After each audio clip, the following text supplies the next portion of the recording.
The blood trailing across the floorboards told a story no words could.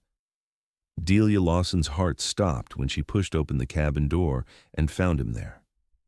Mason Everett, the most feared and respected gunslinger in all of Nevada territory, sprawled on his back with his Colt revolver just inches from his outstretched fingers. The dark crimson pool spreading beneath him reflected the dying light of the afternoon sun streaming through the dusty window. "You're not dying like this," she said, dropping to her knees beside him. It was 1876 in Rhyolite, Nevada, a mining town with more saloons than churches and more dreams than realities. Delia had come west 2 years earlier, fleeing a past in Boston that still haunted her dreams. At 24, she had built a life for herself as the town's only schoolteacher, respected, but always kept at a distance. She was too educated, too refined, and carried herself with a dignity that made the rough miners and cowboys uncomfortable. Mason Everett was 30, though the lines around his eyes made him look older, and had a reputation that stretched from California to the Dakota Territory. Some said he had killed 12 men, others claimed the number was closer to 20. But in the 6 months since he had drifted into Rhyolite, he had kept to himself, taking odd jobs and drinking alone at the corner table of the prospector's saloon. Now, as she pressed her hands against the bullet wound in his side, his eyelids fluttered open. Recognition flickered across his face before confusion settled in. "Miss Lawson?" His voice was a rasp. "What are you doing here?" "Saving your life, apparently," Delia replied, tearing strips from her petticoat to make bandages. "Who did this to you?" Mason's laugh turned into a cough that brought fresh blood to his lips. "Does it matter? There's always someone." "It matters if they're coming back to finish the job." She worked quickly, applying pressure to the wound. "I was bringing you those books you asked about. I didn't expect to find you bleeding all over them." 2 weeks earlier, Mason had approached her after school. Hat in hand, he had asked if she might loan him some books. Something about history, he'd said, looking anywhere but at her face. She had been so surprised she'd agreed without thinking, and today was the day she was to deliver them. "You shouldn't be here," Mason said, grimacing as she lifted him slightly to wrap the bandage around his torso. "A lady like you shouldn't be mixed up with someone like me." "A lady like me makes her own decisions." Delia tied off the bandage. "Can you stand?" With her help, Mason managed to get to his feet, swaying dangerously. She guided him to the narrow bed in the corner of the one-room cabin, easing him down onto the rough blankets. "I need to fetch Dr. Whitman," she said, but Mason's hand shot out with surprising strength, grasping her wrist. "No, doctor. He'll report it to Sheriff Taylor, and Taylor's in Garrison's pocket." "Garrison? James Garrison? The mine owner?" Delia's brow furrowed. "What does he have to do with this?" Mason's eyes slid away from hers. "Nothing you need to worry about." "I'm already worried, Mr. Everett. I've found you shot, you're refusing a doctor, and you're implying the sheriff is corrupt. I think I deserve some explanation." The gunslinger studied her for a long moment, as if weighing how much to say. "Garrison's been running claim-jumping operations, forcing small prospectors out, taking over their mines. I've been helping some of them." "You?" "Helping people." The words came out more skeptical than Delia intended. A ghost of a smile touched Mason's lips. "Don't sound so surprised, Miss Lawson. Even a man like me can have a conscience." His eyes began to drift closed. "Though it seems to be bad for my health." "Stay awake, Mr. Everett." Delia patted his cheek, perhaps a bit harder than necessary. "If we can't go to the doctor, I need supplies. Clean water, whiskey, needle and thread." "Cupboard," Mason mumbled, "and there's whiskey under the bed." Delia gathered what she needed, working methodically as her father had taught her. Dr. Thomas Lawson had wanted a son to follow in his medical footsteps, but had made do with teaching his daughter instead. Just in case, he'd always said, though what case he had envisioned, she'd never known. Certainly not this. She cleaned the wound as best she could, gave Mason whiskey to drink, and used more to disinfect the area. The bullet had gone clean through, which was both blessing and curse. No need to dig for it, but twice the damage to repair. "This will hurt," she warned, threading the needle.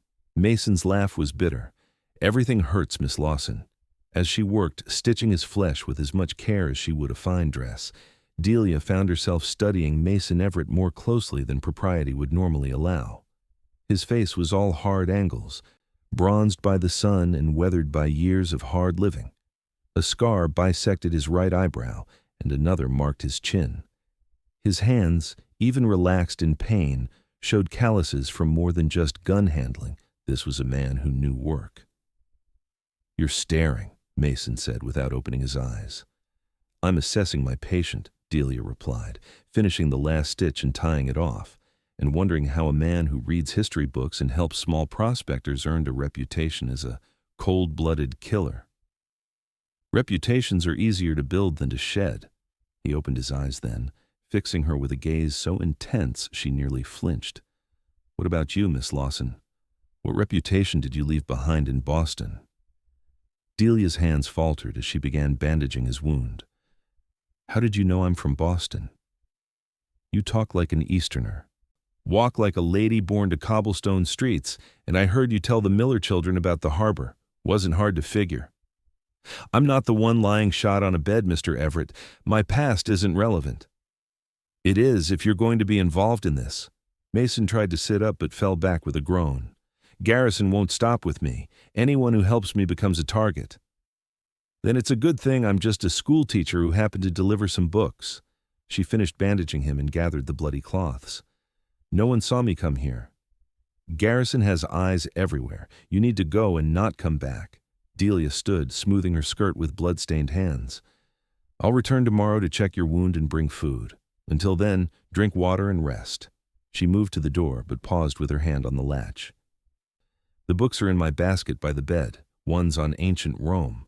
The other is about the American Revolution. I thought you might appreciate the theme of fighting against oppression."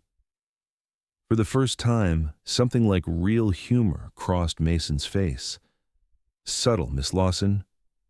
"I've never claimed to be subtle, Mr. Everett, just thorough." She slipped out into the gathering dusk, checking carefully before making her way back toward town. True to her word, Delia returned the next day, and the day after that. Despite Mason's protests, she continued coming to his cabin, bringing food, fresh bandages, and conversation. She told herself it was Christian charity, the duty of any decent person.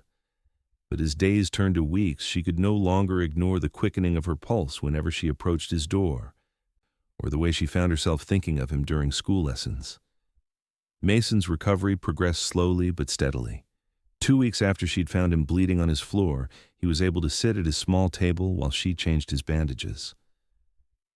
"The wound is healing well," Delia said, her fingers light against his skin. "You're fortunate it didn't become infected." "I'm fortunate you found me when you did." Mason's voice had regained its strength, a deep timbre that seemed to resonate in the small cabin. "Though I still think you're taking a foolish risk coming here." "Perhaps." Delia tied off the fresh bandage, "but I've learned that life in the West requires calculated risks." She began packing her medical supplies into a small basket. "Have you given any thought to what you'll do once you're fully recovered?" "Leave Rhyolite." Mason said it without hesitation. "Garrison thinks I'm dead, which gives me an advantage. I need to use it." "To do what? Confront him?" Delia frowned. "That would be suicide." "To gather evidence. There's a federal marshal in Carson City who isn't in Garrison's pocket. If I can bring him proof of the claim jumping, the murders—" "Murders?" Delia's hands stilled.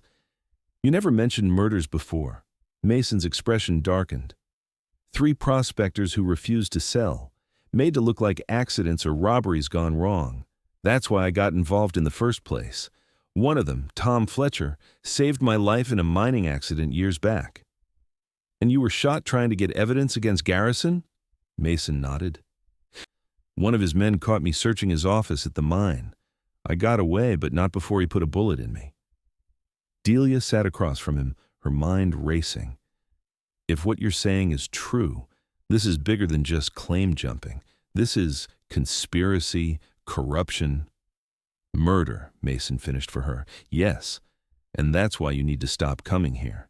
These aren't men who would hesitate to harm a woman, especially an educated one who might piece things together." I've already pieced things together, Delia said quietly. And I want to help. No. The word was sharp as a gunshot. Absolutely not. Mr. Everett, Mason, he interrupted.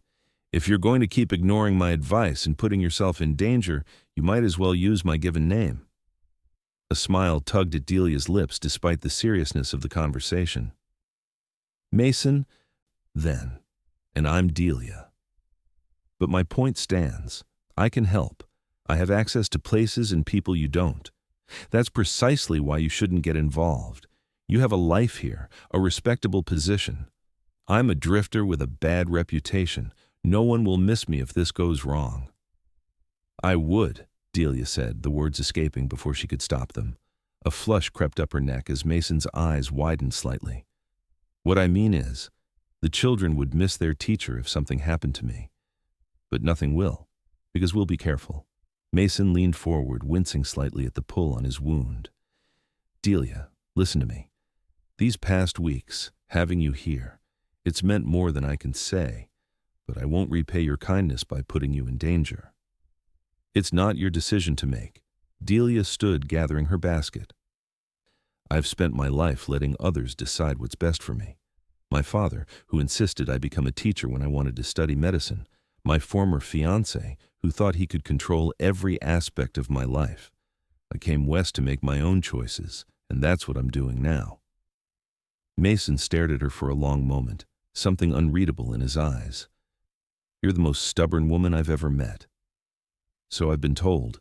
Delia headed for the door. I'll be back tomorrow. We can discuss our plan then. Our plan, Mason echoed, shaking his head. God help us both. But when Delia returned the next evening, she found the cabin empty. Mason's few belongings were gone, the bed made neatly, and on the table lay a folded note. Miss Lawson, it read, I've gone to gather what's needed. Don't look for me. Stay safe. M.E. Delia crumpled the note in her fist, anger and worry battling within her. The fool man had left before he was fully healed, risking his life rather than accepting her help. And despite his instruction not to look for him, that was exactly what she intended to do. The next day after school, Delia made her way to the Prospector's Saloon, a place no respectable lady would enter alone. Heads turned as she pushed through the swinging doors, conversations dying as men registered her presence. She spotted the bartender, a burly man named Frank who had 2 children in her school. Miss Lawson, he said, clearly uncomfortable as she approached the bar. This ain't no place for you. I'm looking for Mason Everett, she said, keeping her voice low. Have you seen him? Frank's eyes darted around the room before settling back on her. Can't say as I have, not for a few weeks now. He leaned closer. You shouldn't be asking about him, miss. Man's got a dangerous reputation. So I've heard. If you do see him, would you tell him Miss Lawson is looking for him? It's important. Frank nodded reluctantly, and Delia turned to leave, aware of the stares following her. As she reached the door, a man stepped into her path. James Garrison himself, impeccably dressed in an Eastern suit that seemed out of place among the rough miners. Miss Lawson, isn't it? His smile didn't reach his eyes. The schoolteacher. I don't believe we've been formally introduced. James Garrison. He extended a hand. Delia hesitated before shaking it briefly. Mr. Garrison. Excuse me, I must be going. Of course, but I couldn't help overhearing. You're looking for Mason Everett? His tone was casual, but there was nothing casual about the intensity of his gaze. An overdue book, Delia lied smoothly. He borrowed it some time ago. I thought he might have left it here. Everett, a reading man? That's surprising. Garrison chuckled, but his eyes remained cold. I heard he left town quite suddenly. Bad debts, perhaps, or trouble with the law. Men like that don't tend to put down roots. Perhaps. Good day, Mr. Garrison. Delia stepped around him, maintaining her composure until she was outside and halfway down the street. Only then did she allow herself to shudder. There had been something predatory in the way Garrison looked at her, something that confirmed everything Mason had told her about the man. For the next week, Delia continued her search discreetly, asking casual questions and keeping her ears open for any news. Meanwhile, she began her own investigation, using her position as teacher to visit families throughout Rhyolite and the surrounding area, listening to stories of claim disputes and mysterious accidents. It was during one such visit to the widow Fletcher, Tom Fletcher's wife, that Delia found her first real clue. "He came to see me, you know," Mrs. Fletcher said as they sat on her porch. "After Tom died, that Everett fellow." Delia tried not to show her interest too plainly. "Oh? What did he want?" "Asked about Tom's claim, about the papers. Said he wanted to make sure I got what was rightfully Tom's." The older woman shook her head. "But Garrison's lawyer came the next day with papers saying Tom had sold the claim before he died. I knew it wasn't true. Tom would never sell without telling me, but the papers had his signature." "May I see these papers?" Delia asked. Mrs. Fletcher disappeared inside, returning with a document that Delia examined carefully. The signature at the bottom did look like the examples of Tom Fletcher's handwriting she had seen in the school records, but something about it struck her as odd. "Would you mind if I borrowed this, just for a day or two? I'd like to compare it with some school records." Mrs. Fletcher hesitated. "I don't want trouble, Miss Lawson." "No trouble," Delia assured her, "just curiosity." That night, Delia compared the signature on the sale document with Tom Fletcher's signature on his daughter's school enrollment form. To the casual eye, they matched, but Delia noticed subtle differences: the pressure of the pen, the way certain letters were formed. It was a forgery, skillfully done, but a forgery nonetheless. She was so engrossed in her examination that she didn't hear the soft knock at her door until it came a second time, more insistent. Wary, she approached the door. "Who is it?" "A man with an overdue book," came the low reply. Delia threw open the door to find Mason standing there, hat pulled low over his face, looking leaner than when she'd last seen him, but very much alive. Relief washed over her, quickly followed by anger. "You left," she accused, stepping back to let him in, "without a word." "I left a note." Mason removed his hat as he entered, revealing hair longer than before and a new scar along his jawline. "Don't look for me" is not an explanation. Delia closed the door, fighting the urge to either embrace him or slap him. "You weren't fully healed." "I healed enough." His eyes traveled around her small living quarters, taking in the modest furnishings and the papers spread on her table. "What are you doing?" "What you asked me not to do, investigating Garrison." She gestured to the documents. "I believe I've found evidence of forgery on at least one claim sale." Mason's expression darkened. "I told you to stay out of this." "And I told you I make my own decisions." Delia crossed her arms. "Where have you been?" "Carson City, Virginia City, following Garrison's paper trail." Mason sighed, seeming to deflate slightly. "I didn't want you involved, but I need your help. There's going to be a meeting tomorrow night, all the major mine owners, Garrison included. They're planning something big, and I need to know what it is." "How can I help with that?" "I can hardly attend a private meeting of mine owners." A ghost of a smile crossed Mason's face. "No, but you can attend the social gathering beforehand. Garrison's wife is hosting a benefit for the new church building. All the respectable ladies of Rhyolite will be there." Delia stared at him. "You want me to spy on them?"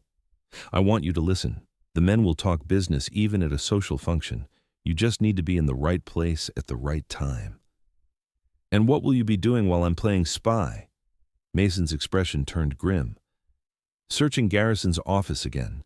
His house will be empty with the gathering happening, and his men will be focused on security there. It's my best chance." "That's how you got shot the first time," Delia reminded him. "This time I'll be more careful." Mason stepped closer. Close enough that Delia could smell leather and horses and the faint scent of soap. "I wouldn't ask if there was another way." Delia thought of Tom Fletcher's widow, of the other families who had lost claims and loved ones. "I'll do it, but we need a signal, a way to warn each other if something goes wrong." They spent the next hour planning, Mason explaining the layout of Garrison's home and office, Delia detailing what she knew of the social hierarchies of Rhyolite's upper crust. When they finished, an awkward silence fell between them. "You should go," Delia said finally. "It's not proper for you to be here this late." Mason laughed softly. "I think we're well past proper, Miss Lawson." "Delia," she corrected him, "and perhaps so. But reputations matter in a town like this, especially for a schoolteacher." "Delia," he repeated, her name sounding different in his deep voice. He reached out, his fingers brushing a strand of hair from her face, the touch sending warmth cascading through her.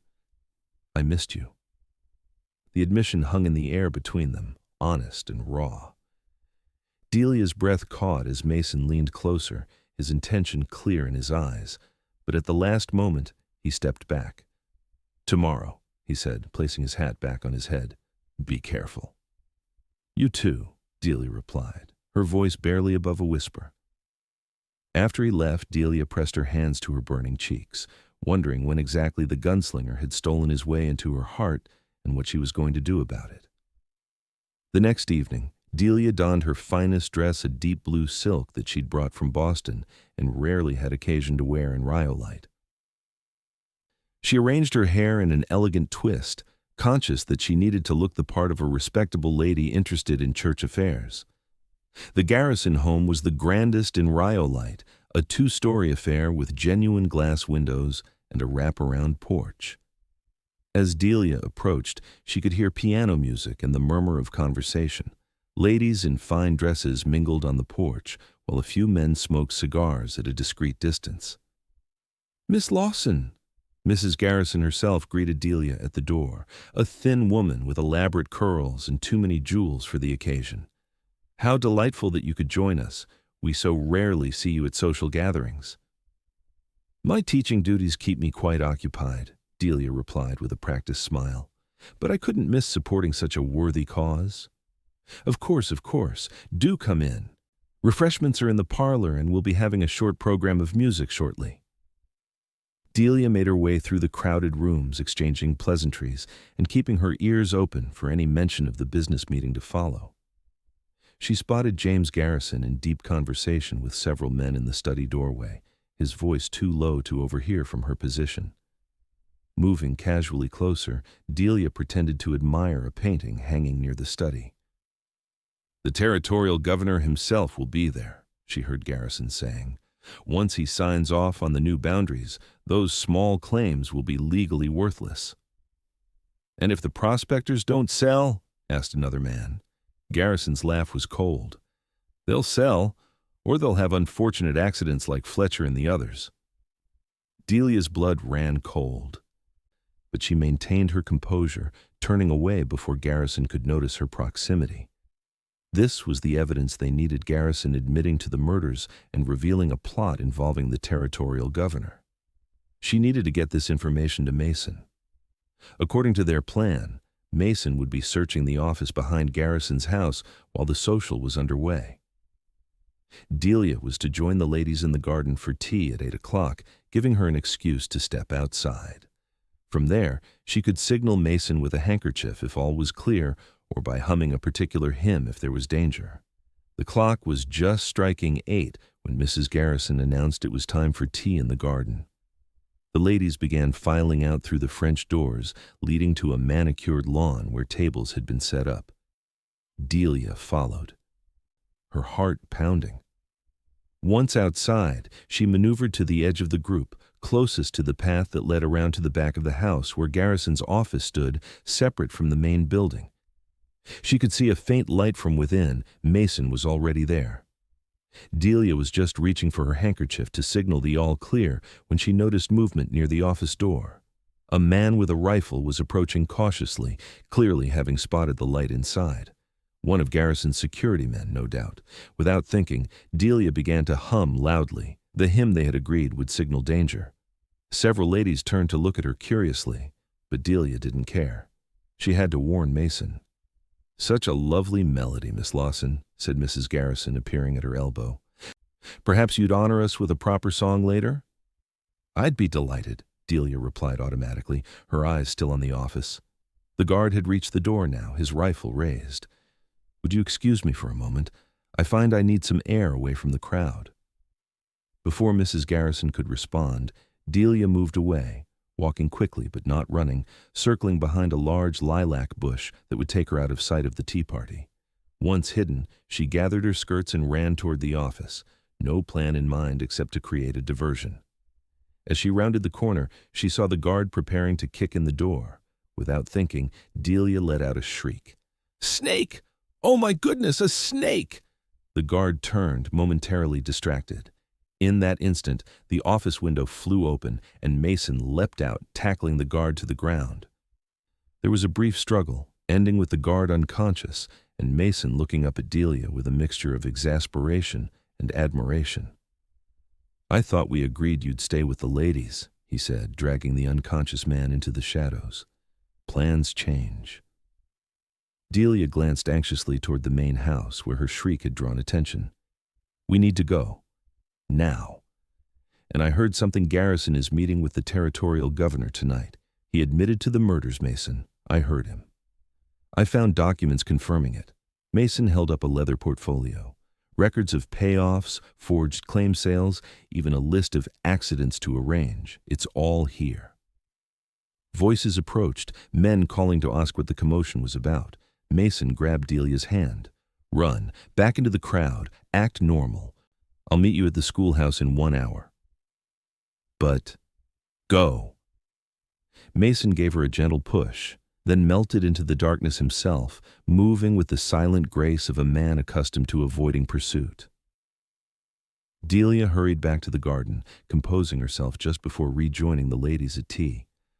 "False alarm," she announced with a nervous laugh. "Just a shadow that startled me.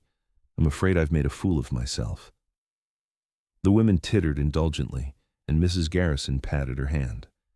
"City girls are often nervous about country creatures. Do sit down and have some tea to calm your nerves." For the next 45 minutes, Delia endured the tea and light conversation, all while her mind raced with worry for Mason and excitement over the evidence they had gathered.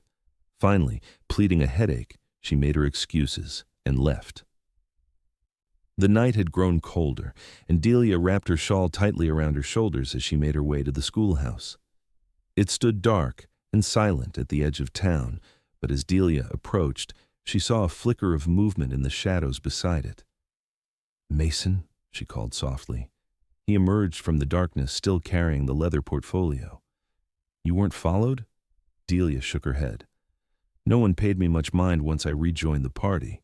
Did you get away clean?" "Clean enough." Mason unlocked the schoolhouse door. How he had a key, Delia didn't ask and ushered her inside. Once the door was secure behind them, he lit a small lamp, casting the room in a warm glow. "I need to get these documents to Carson City," he said, placing the portfolio on Delia's desk. "The federal marshal will act on this kind of evidence. Garrison said the territorial governor is involved. Will a marshal be enough? The marshal I know is honest. He'll take it to the right people." Mason ran a hand through his hair, a rare gesture of uncertainty. "But I need to leave tonight. Garrison will discover the theft by morning, and his men will be looking for me." Delia felt a pang in her chest. "You're leaving Rhyolite again." "I have to." Mason stepped closer, his eyes searching her face. "But I don't want to leave you." "Then don't," Delia said simply. "Take me with you." Mason shook his head. "You have a life here, a position, respect. I can't ask you to give that up." "You're not asking. I'm offering." Delia placed her hand on his arm. "I came west for adventure, for a new beginning. Teaching has been satisfying, but not fulfilling. These past weeks, helping you, making a real difference, that's what I want." "It's dangerous, Delia. The life I lead isn't meant for someone like you." "Someone like me?" Delia's eyebrows rose. "You mean someone who found you bleeding on the floor, stitched you up, and helped you expose a murderous conspiracy? That kind of someone?" A reluctant smile tugged at Mason's lips. "You know what I mean. You deserve better than a life on the run with a gunslinger." "Perhaps I do." Delia stepped closer, close enough to feel the warmth of him. "But what I want is you, Mason Everett. Gunslinger, history reader, and the most honorable man I've met since coming west." Mason's hand came up to cup her cheek, his touch gentle as if he feared she might break or vanish. "You don't know everything about me. About my past? I know enough. The rest, you can tell me on the journey to Carson City. For a long moment, Mason searched her face, looking for doubt or hesitation. Finding none, he lowered his head and kissed her, a kiss that started gentle but quickly blazed into something fierce and hungry. Delia's arms wound around his neck, pressing herself closer as years of propriety and restraint melted away in the heat between them. When they finally broke apart, both breathless, Mason rested his forehead against hers. 1 hour, he said. Pack only what you need. Meet me behind the livery stable. I'll have horses ready. 1 hour, Delia agreed, her heart racing with fear and excitement. They slipped out of the schoolhouse separately, Mason heading for the livery while Delia hurried to her small house. She packed quickly, taking only essentials: clothes, her medical supplies, a few precious books, and the small pistol her father had insisted she bring west. As she was closing her valise, a knock sounded at her door. Wary, Delia approached. "Who is it?" "Sheriff Taylor, Miss Lawson. Need a word with you." Delia's stomach dropped. Had they been discovered already? Forcing calm into her voice, she opened the door. "Sheriff, it's rather late." Sheriff Taylor, a heavy-set man with a perpetually ruddy face, stood on her porch, looking uncomfortable. Behind him, Delia could see 2 of Garrison's men waiting by the gate. "Sorry to disturb you, Miss Lawson, but there's been a theft at the Garrison residence. Some important papers. Mr. Garrison seems to think you might know something about it." "Me?" Delia feigned surprise. "Why would I know anything about stolen papers? You were at the social tonight, and Mrs. Garrison says you disappeared for a while after causing some commotion about a snake." The sheriff's eyes drifted past her to the packed valise visible on her bed. "Going somewhere, Miss Lawson?" "I received a telegram today. My father is ill. I'm taking the morning stage to Carson City." The lie came smoothly, but Delia could see the sheriff didn't believe it. "I'll need to search your house, Miss Lawson." "Do you have a warrant, Sheriff?" Taylor's expression hardened. "Don't make this difficult. Garrison's not a man you want as an enemy." "I'm aware of exactly what kind of man Mr. Garrison is," Delia replied coldly. "And I know my rights. No warrant, no search." The sheriff took a step forward, his hand moving to his gun. "Now listen here." A shot rang out, the bullet kicking up dirt at the sheriff's feet. Taylor jumped back, drawing his gun and spinning around. Mason stood at the edge of the property, his Colt smoking in his hand. "The lady said no, Sheriff," he called. "I suggest you respect that." "Everett?" Taylor's face flushed darker. "You're supposed to be dead." "Sorry to disappoint." Mason kept his gun trained on the sheriff. "Delia, come here, slowly." Delia grabbed her valise and moved carefully toward Mason, keeping her eyes on Taylor and Garrison's men who had drawn weapons of their own. "You're harboring a wanted man, Miss Lawson," Taylor warned. "That's a serious offense." "Wanted for what?" Mason asked. "Stopping a murderer? Exposing corruption?" "The federal marshal in Carson City will be interested to hear about Garrison's activities and your involvement in covering them up." Taylor's expression wavered between anger and fear. "You've got no proof." "We have plenty," Delia said, reaching Mason's side. "Documents, witness statements, and I personally heard Garrison admit to arranging Tom Fletcher's death." One of Garrison's men fired suddenly, the bullet whistling past Mason's head. Mason returned fire with deadly accuracy, hitting the man in the shoulder. The second man took cover behind a water trough. "Get to the horses," Mason told Delia, pushing her behind him. "Go!" Delia ran, clutching her valise as more shots rang out behind her. She reached the 2 saddled horses tethered behind the livery stable and mounted quickly, her heart in her throat as she waited for Mason. He appeared moments later, running in a crouch, and swung up onto his horse with fluid grace. "Ride," he commanded, and they spurred their horses into motion just as more of Garrison's men rounded the corner, guns blazing. They thundered out of Rhyolite, taking the Carson City road for a mile before Mason led them off onto a narrow trail that wound into the hills.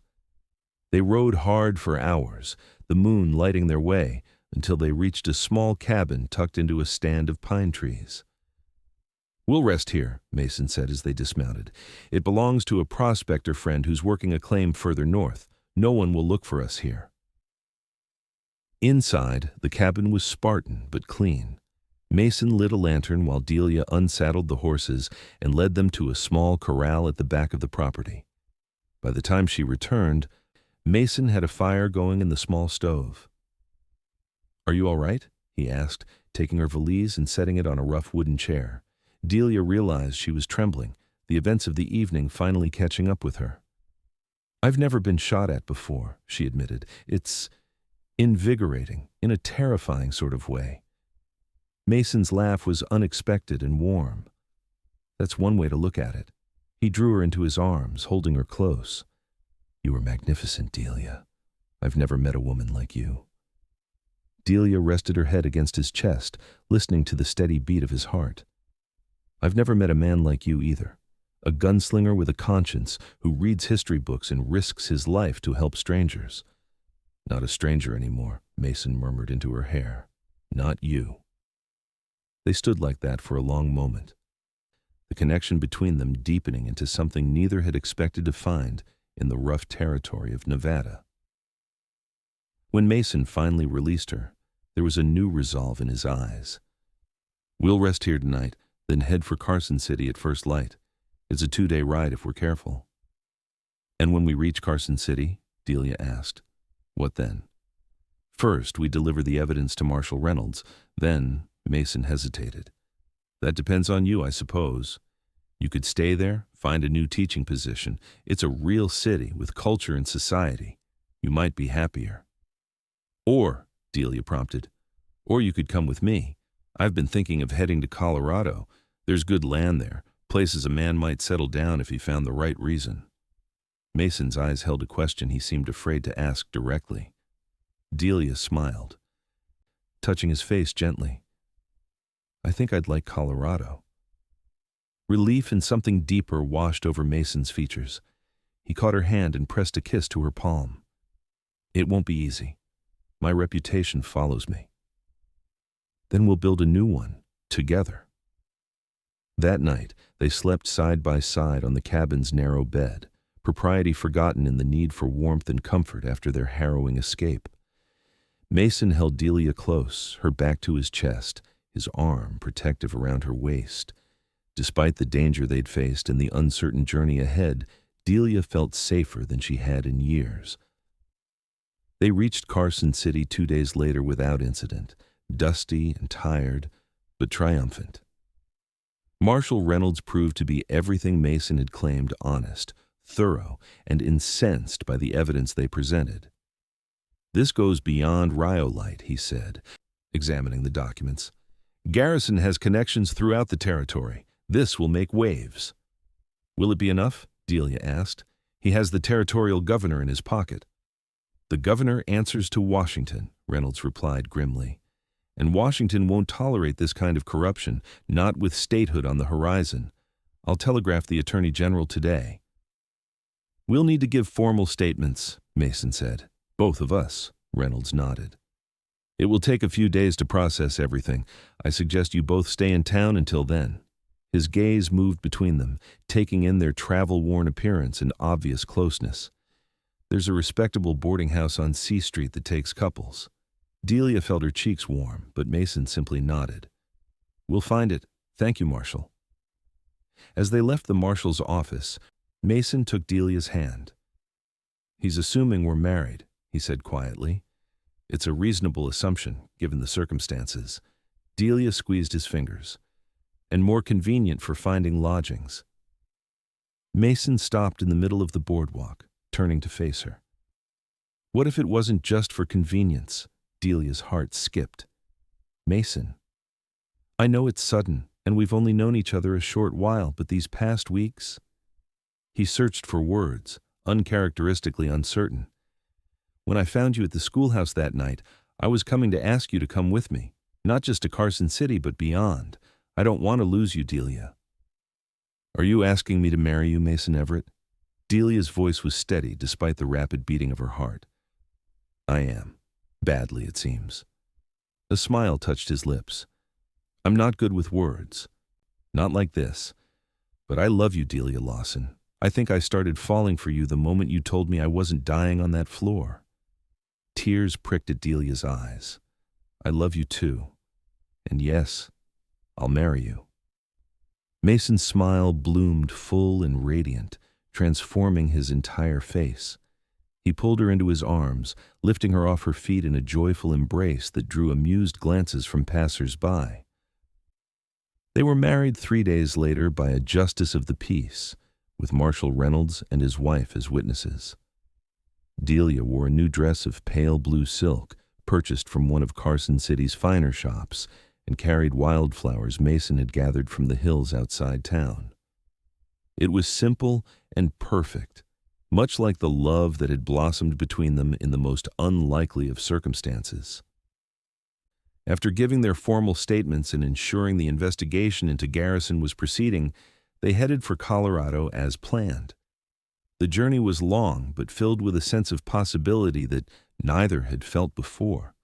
They settled in a small town called Silver Creek, nestled in a valley with mountains rising majestic on all sides. With the money Mason had saved over years of drifting and the reward from the Garrison case, they purchased a modest ranch with good grazing land and a sturdy house that caught the morning sun.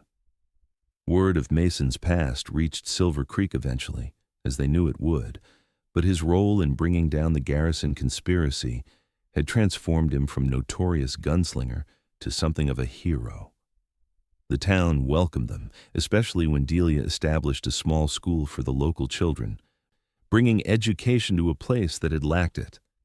Mason hung up his gun, or at least stopped wearing it openly, and turned his attention to raising horses, discovering a talent for breeding and training that brought buyers from as far away as Denver.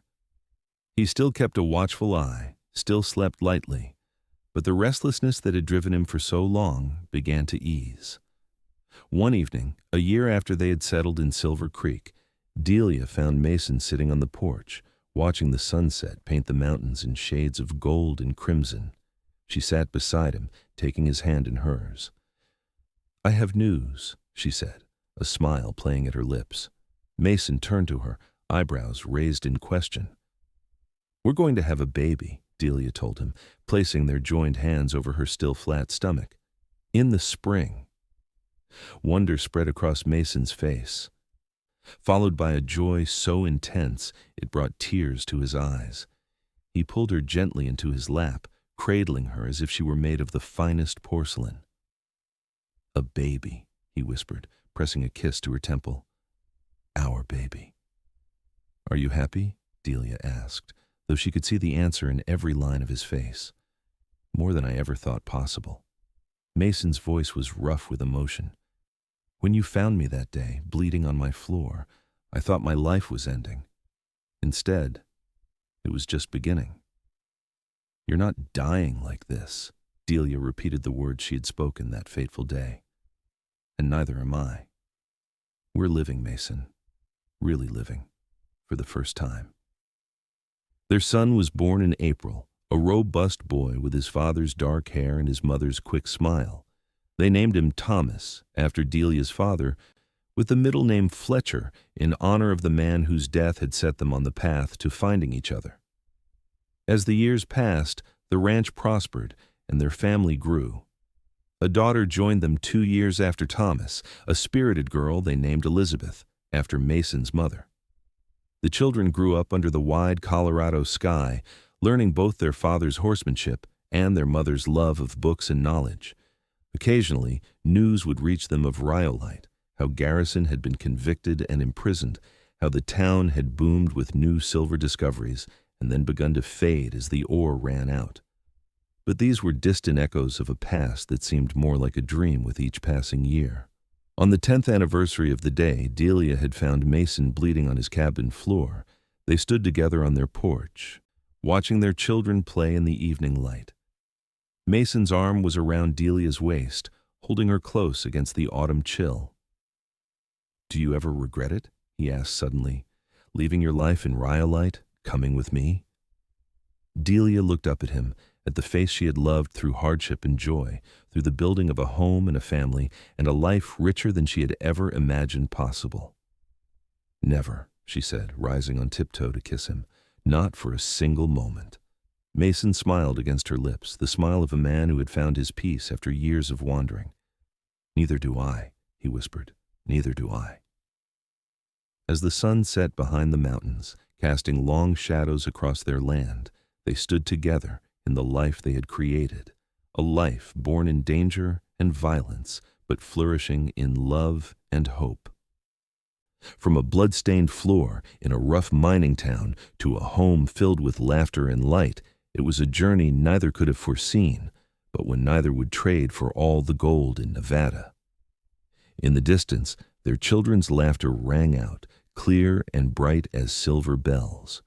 Mason and Delia turned toward the sound, toward their future, hand in hand as they had been since that fateful day when a schoolteacher had refused to let a gunslinger die alone on a cabin floor in Rhyolite.